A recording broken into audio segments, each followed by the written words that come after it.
what the No, strategy there. perfect venue. Talk about it right now. Let's do this. So yeah, it is a, every property's got a value, right? Everything's got a value, market value. It's what a buyer's willing to pay for it, what a seller's willing to sell the house for. But everything's got a value. And so you can sit there on your hands, not doing anything at all. But what are the third-party companies doing? The third-party companies, the Zillow, Realtor.com, all these different companies out there, what are they doing? The number one thing they're doing is they're pulling from the MLSs through IDX feed. So anytime there's a change, they're collecting all these buyers for you in this box that like your property, and every time there's a change, pushes it out to everybody. That's how they sell their products, their third-party platforms. How about people's websites? Remax, Century 21, Legacy Real Estate, Homes of Idaho, Keller Williams, all these different companies out there, EXPs. What do they all have? Well, if they're a good brokerage, they provide websites for their agents. What do their websites do? It collects every listing on the market, not just the ones that they are selling. And people can set up searches on their company websites, and then it sends out a push notification every time you make an adjustment on the MLS. So we got to think about that. In a market where we're having a listing not selling, if we just sit there on our hands and we're not moving it around on the MLS, it's got to be the seller's choice, right? But the seller chooses that, hey, I'm going to reduce the price $5,000. Okay, great. You reduce it. What happens? It sends a push notification out to everybody that's looking at it online, or if it's in their search parameters, of $500,000 down to, 450,000. If that's in their search parameters, they're not going to see it if it's at 505,000. If it's at 501,000, it's not popping in their search parameter. But if you drop it down there, it's going to pop up. It's going to send them a push notification. And they're going to go, hey, what about this one? I'm going to give you an actual live scenario of that on a flip house I was doing. So, and then I'll tell you what I told Wes here in a second. So I was on a 7-day reduction on this flip house. Every 7 days, I was reducing it. I was reducing it. I was reducing it. I finally got down to a point that was 465,000. They had their search parameter set at 465,000. So they were never seeing this property. It never popped up for them, ever. They never saw it. And they were actively looking for a house that could have an RV parking in this particular neighborhood. It never popped up for them because they're looking on Zillow and Realtor.com and all these different third-party websites. And maybe the agent failed and didn't put a search on their MLS for this client. Because if you do, make it higher than what they're qualified for, guys. Make it higher, because then you're going to fall. It's going to send a push notification and your people are going to see it from you, through your auto prospecting, not from some other third-party company. So anyway, I reduced it every 7 days, dropped it right in their price point. They called their agent, said, what about this one? They show the house, they love it, it's everything they want. They wrote an offer, we're under contract. You've got to move it on the MLS. Okay, it's talking about Wes's scenario. Do you always have to go down? No, you don't. You can go up, and it does the same exact thing. So some MLSs might call this manipulation of the MLS, so be very careful. It's got to be the seller's choice to do this. But if the seller's bottomed out and they can't go anymore, and you're seeing the market, you're the real estate professional, you're seeing the market doing this crazy thing with the MLS or with the interest rates like this, it's just jumping back and forth from 6% back to 7, 6% back to 7. So of course, buyers are like, I want to buy. Oh, wait, interest rate went back up. I want to buy it. I want interest rate back up. All right, so what do we got to do? Okay, well, now the interest rate went down. My property might be worth more money. Let's raise the price. Is there a problem with that? No, what it did was it just sent out a push notification to everybody that was looking at it that the price just went up. And what's that buyer going to do? They're going to call their agent and say, hey, that property I've been watching for 3 months now, the price just went up. I was thinking it was going to go down. And the agent's going to go, well, let me call the agent. And then they're going to call the listing agent, which is you, and you're going to say, I'm glad you called. You would have no idea. That's the one thing as a listing agent. You have no idea who's looking at your properties, who's loving them on Facebook, on Zillow, Realtor.com, and all. You have no idea. So you've got to raise it to get that people to do that. And then what happens? So say they're okay with dropping another $5,000, okay? I always say $5,000 is a price drop. $10,000 is a statement, and that's at about a five, six, maybe $700,000 price point and lower. $5,000 is like $1,000. $10,000 is more of a good price drop. $20,000 is even better when you start getting over 700,000 up to a million.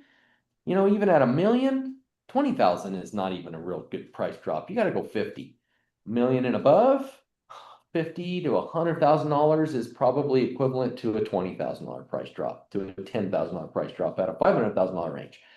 So you know your numbers, you know your market. But like I was saying, you don't always have to drop it. You can raise it, and it's going to send that push notification out to everybody that's looking at it online. Hey, Sean. So are you only doing that if you're low on activity, or I mean, if you still keep seeing people coming into the listing, do you just leave the price where it's at?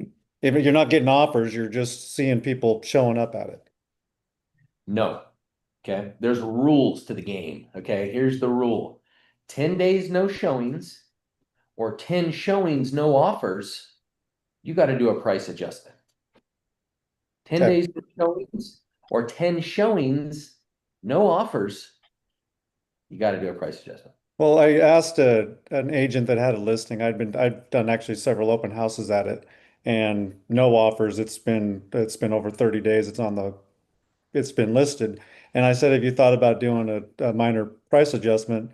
And the answer was no, we've got plenty of activity. There's no need to do a price adjustment. And Yeah. me being new to the game, I didn't necessarily know how to advise a veteran agent, but Yeah. that's what I was wondering. If do you only do it when you're low on activity, or and it sounds like you just still want to keep stimulating that, right? And keep bringing the pushes. 100%. Yeah, because you could sit there for half a year with activity if it's priced wrong. Because obviously it's in the price point of something else that people are liking, and the pitchers did a great job to get them in there. Excellent.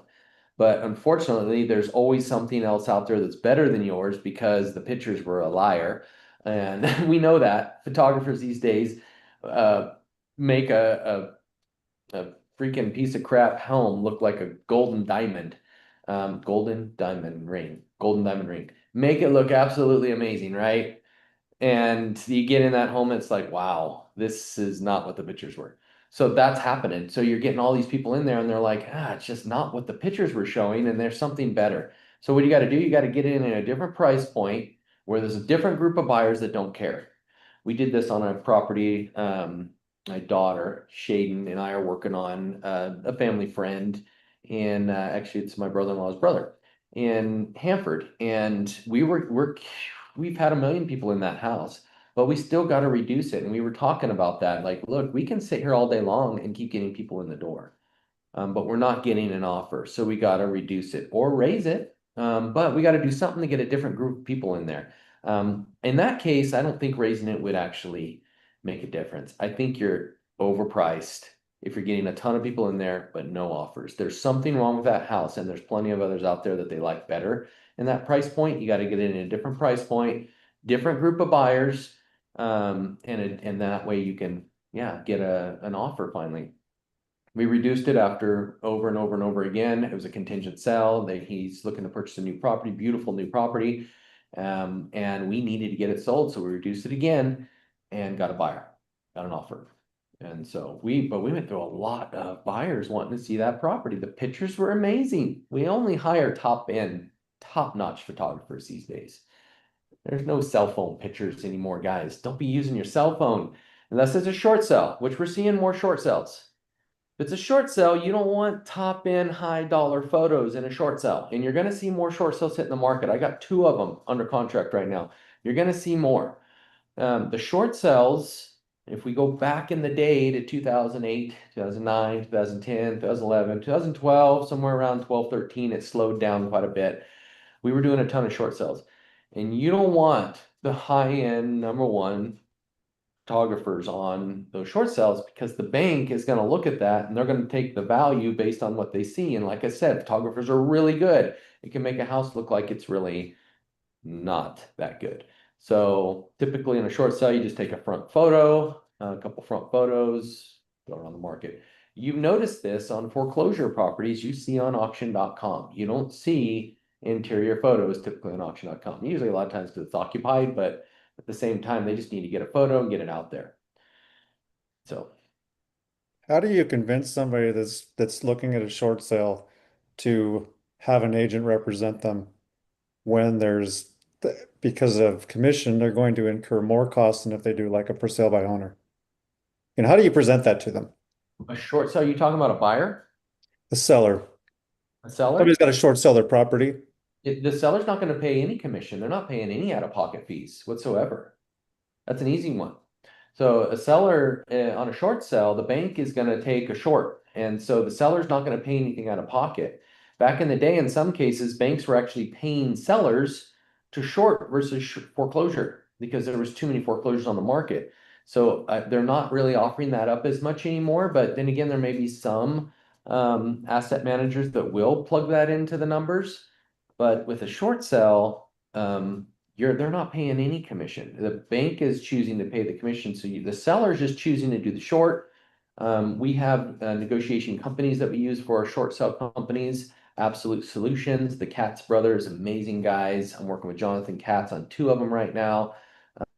Just amazing on short sale negotiations. And so everything is figured out into the short. So the seller's not going to pay any commission. They So still let need them to, still get out of it. It's just how much of the bank's going to have to eat. yeah. So you still do a full listing agreement in it. You have a short sell addendum in there. You have all that stuff in there. You still have a commission in there, which typically on a short sell, you're going to mark 6% in there. Because the bank is not a typical consumer where we can't put 3% for the buyer's agent, 3% for the seller's agent. We can't do that with the typical consumer. We've got to negotiate the deal as it comes in. And still, the buyer's going to negotiate the deal when it comes in. But on your listing agreements, you're typically going to put 6% for the commission in there. And you explain to the seller that this is going to be part of what we negotiate with the bank. And this is going to include what we're willing to pay a buyer's agent in here. So we're going to do it that way. But the bank is the seller, not the seller. The bank is the one choosing to take the short. They're either going to take it back or they're going to let the seller, the homeowner out of the property with a short. Okay. So yeah, good one. That's an easy one. Cool. Thanks. Short sells back in the day with short sells, and don't let your buyers, guys, when your buyers see a short sell, get an offer on that thing. Especially if it's in the neighborhood they like and they know they want this and they can get it typically on a lower price, typically, get an offer on it. This is what I used to tell my buyers all the time is with a short sell, write an offer on it, put it on the shelf, and let's go look at other stuff. Because it could sit there anywhere between a month, very rare you're going to go a month, to well over a year. The longest short sell I ever did was 14 months. That's us negotiating with the bank over and over again because we're calling them every week over and over again, trying to get the bank, trying to get a hold of that asset manager so we can actually talk to somebody in the bank about the short. Once you have that asset manager, now we're actually going to able to start negotiating this and it'll start going typically a little faster. They're going to do a BPO, broker price opinion. They're going to do all this stuff to it, determine a price. They might come back and counter after they get the BPO back. They might just accept it. I've had a lot of them just accept back in the day, but these days, because there's not as many, they're gonna probably do a BPO. They're gonna probably come back and counter. The buyer can choose to stand it or not. So I always say seller agents have a lot of backup offers ready to go. That way, if the bank counters, you can quickly get another one because you're usually on short timeline windows. Once you have that approved short sell at this price, now you can see who's willing to pay that price for it. And with buyer's agents, put it under contract, put it on the shelf. Let's go look at other properties because it could sit there. You can back out. A lot of times with the buyers, we would go through 2 or 3 buyers as a seller's listing agent for the short sale. We'd go through 2 or 3 buyers before we'd finally get short sale approval because buyers get tired of waiting. So write an offer, get it under contract, put it on the shelf, and let's go look at other properties, knowing that we've got that one potentially going to happen. If a buyer's willing to wait that long, who knows how many swings of interest rates we're going to go through before we get that finally approved. Yeah, it's not easy. Definitely not easy. All right. Well, good questions, guys. I love how you guys come up with some good questions. What else you guys got today?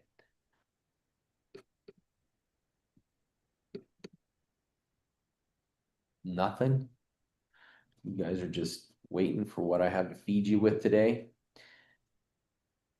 All right, so I'm gonna play something from it's basically we're gonna call this a sound bite.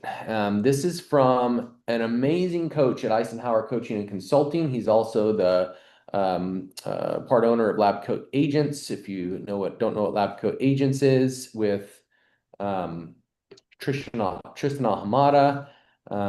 And this gentleman, who is the co-founder, I think he is the co-founder of Lab Coat Agents. He is one of our ICC coaches. His name's Brad Baldwin. He is awesome. If you don't know Brad Baldwin, get to know him, like him on Facebook, follow him. I'm sorry, like him on Facebook, like him on YouTube, like him on Instagram, follow him on YouTube. He puts out some excellent content. This is some of his content. He's working side by side with Eisenhower Coaching. I highly suggest Eisenhower Coaching and Consulting. Brian Eisenhower. It's now called Eisenhower Coaching and Training. Like I said, it's a coaching company I've worked with for the last 7 years. I love my relationship with Brian. I love working with him. He's a very knowledgeable man, and definitely highly suggest his coaching. This is Brad Baldwin. This is something he put out on YouTube today. This is through the ICC, and I loved it so much that I want to share it with you guys today. You ready? You're still doing this in your real estate business, you're falling behind. And I say this with love because I see it all the time. Agents still cold calling for hours a day with zero follow-up system in place, posting random listings on Instagram with no context, just ignoring video altogether because it's just not their thing. Look, the game has changed. Buyers and sellers want value before they even reach out to you. They want to know who you are, what you know, and if you actually give a damn. And they're deciding all of that based on your content. So, if you're not using video, you're not building a brand, and you're not automating your follow-up, you're not just behind, you're invisible. But the good news, it's not too late. Make one small shift today.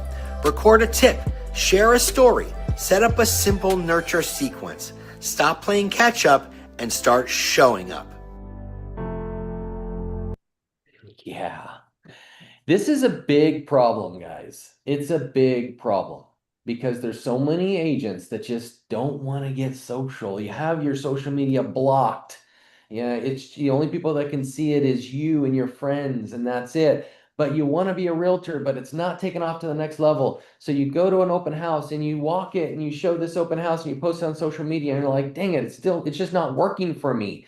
And that's a lie. You're choosing to lie to yourself. It's not that it's not working for you.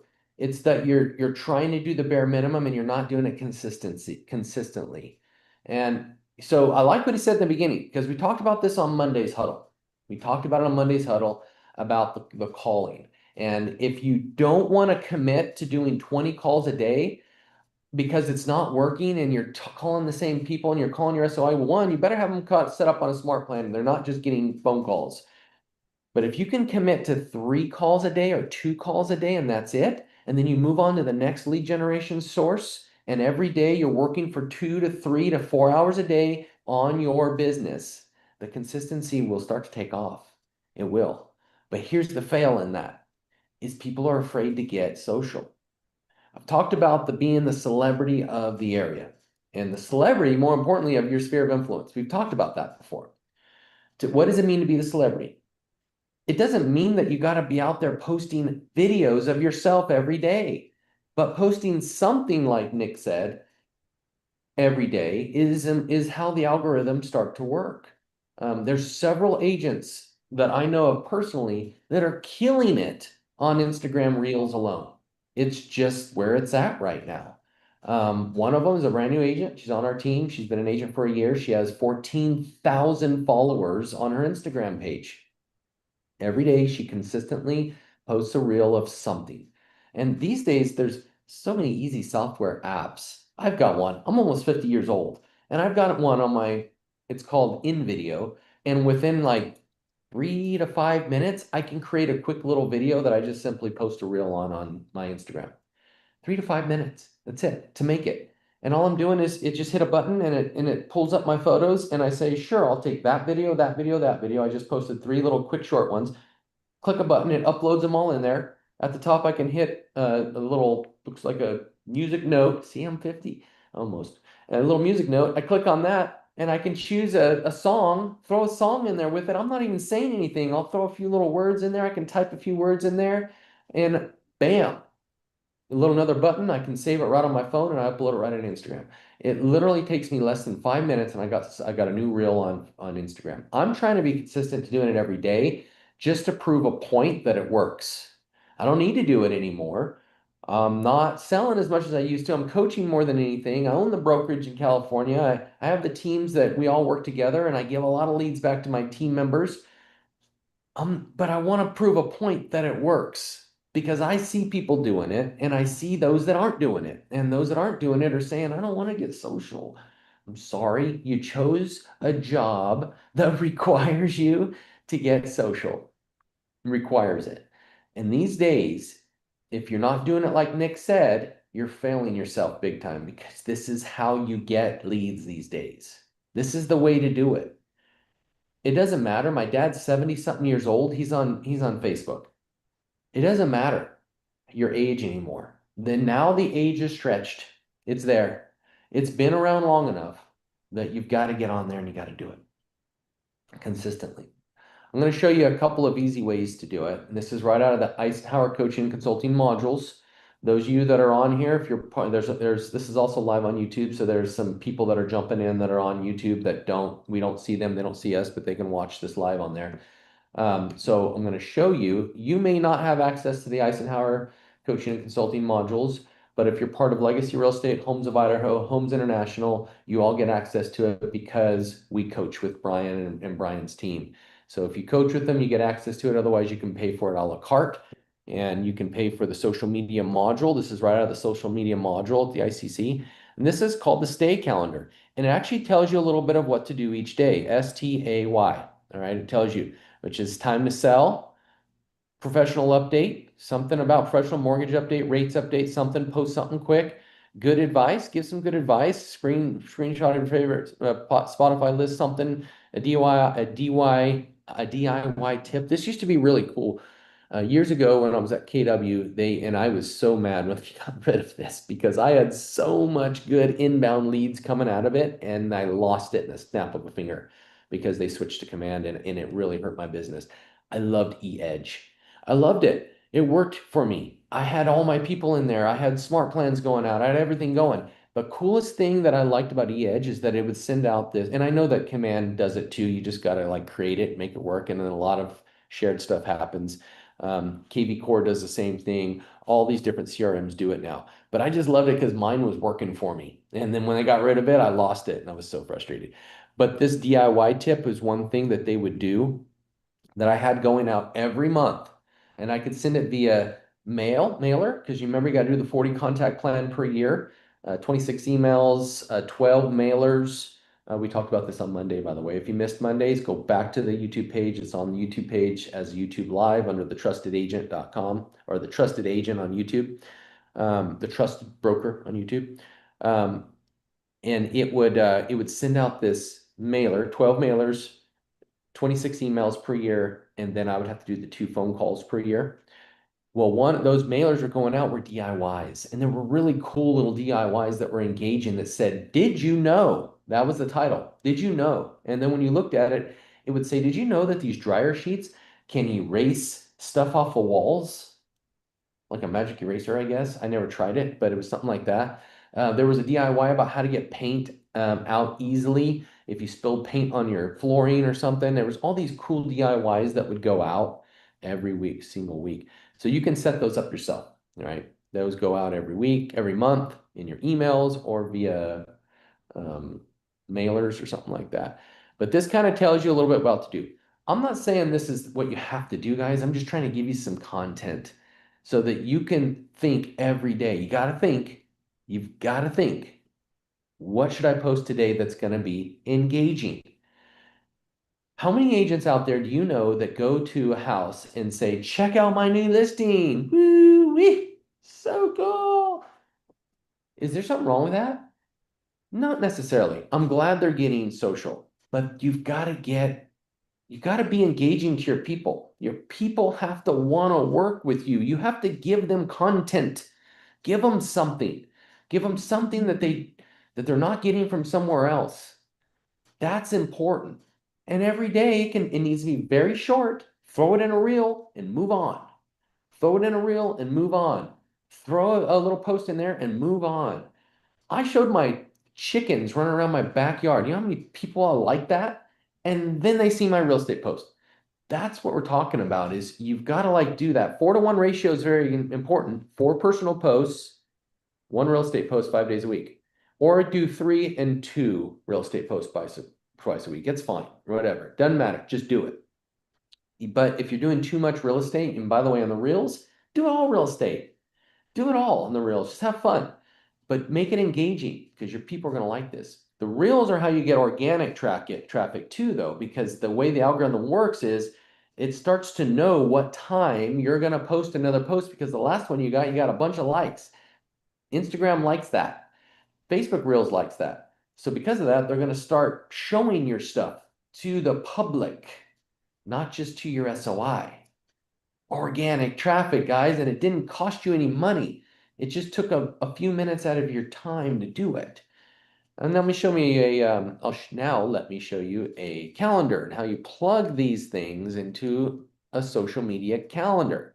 And a lot of you have seen this. I know Wes Hensley, you've seen this. Billy, you've seen this. A lot of you have seen this before, but some of you haven't. So I've got to repeat it. Plus, some of you didn't never do it. So I've got to repeat it so you remember to do this. But each day of the week, there it is. There's my cell, my STAY, STAY, STAY. And I'm selling. It's my professional. It's my advice. It's my little tidbit about me. It's the Y is for you. And it's even telling me what to do. I'm going to post an open house video this week, because I'm going to do an open house this weekend. Over here, I'm going to, my favorite podcast, Think and Grow Rich. That's a great podcast, Think and Grow Rich. Oh my goodness, you better be part of that one. Client testimonial video. How many of you are posting that? I've seen Billy post one about a client testimonial. Great job, Billy. I've seen you do it. Those are important things. Your sphere of influence, if they don't know you're a realtor, there's fail number 1. You need to make sure you have them all on your social media, and you need to be posting constantly. Now, the reels, like I said, that's how you get organic followers starting to come in and follow you. You got to get those out too. You can go out there and make 20 or 30 calls a day, right? And in a market like this, where we've got a tipping point of a buyer's market, it's playing a game here, guys. We know it is. And a lot of people are sitting on the fence not wanting to buy. And you're going to go out, you're going to totally burn out by making so many phone calls that nobody's, and very few are going to want to jump forward. You are going to get some, but you can't stop it. You got to keep it going. But what if we pull back a little bit and we focus on our social presence and we give something to people? You got to give it to receive it. Any questions on that? And I'm going to play Nick's video again here in the end for you, because I want to make sure you catch everything he's saying. And it's right out of the ICC YouTube page. So if you want to like that, heart it, love it. Any questions on social media? Any questions on getting social? Any questions on what you need to do to get crazy viral and give back to your people? Nothing? One more time. You ready? You guys gonna listen to this again? Let me make sure I got my sound on. I got my sound on. Good to go. Here we go. Talk. If you're still doing this in your real estate business, you're falling behind. And I say this with love because I see it all the time. Agents still cold calling for hours a day with zero follow-up system in place, posting random listings on Instagram with no context, just ignoring video altogether because it's just not their thing. Look, the game has changed. Buyers and sellers want value before they even reach out to you. They want to know who you are, what you know, and if you actually give a damn. And they're deciding all of that based on your content. So if you're not using video, you're not. basing all of their decisions based on your content. A brand new agent with no experience whatsoever can get a little viral on social media and they will think that you know everything. Yeah, they'll think you know it all. You've been in the business forever. And we're not trying to manipulate anyone, but that's what you're supposed to be, the expert. You're the licensed expert, so you better get that knowledge and start sharing it to your people. That's what you need to give them. Not building a brand and you're not automating your follow-up, you're not just behind, you're invisible. But the good news, it's not too late. Make one small shift today. Record a tip, share a story, set up a simple nurture sequence. Stop playing catch up and start showing up.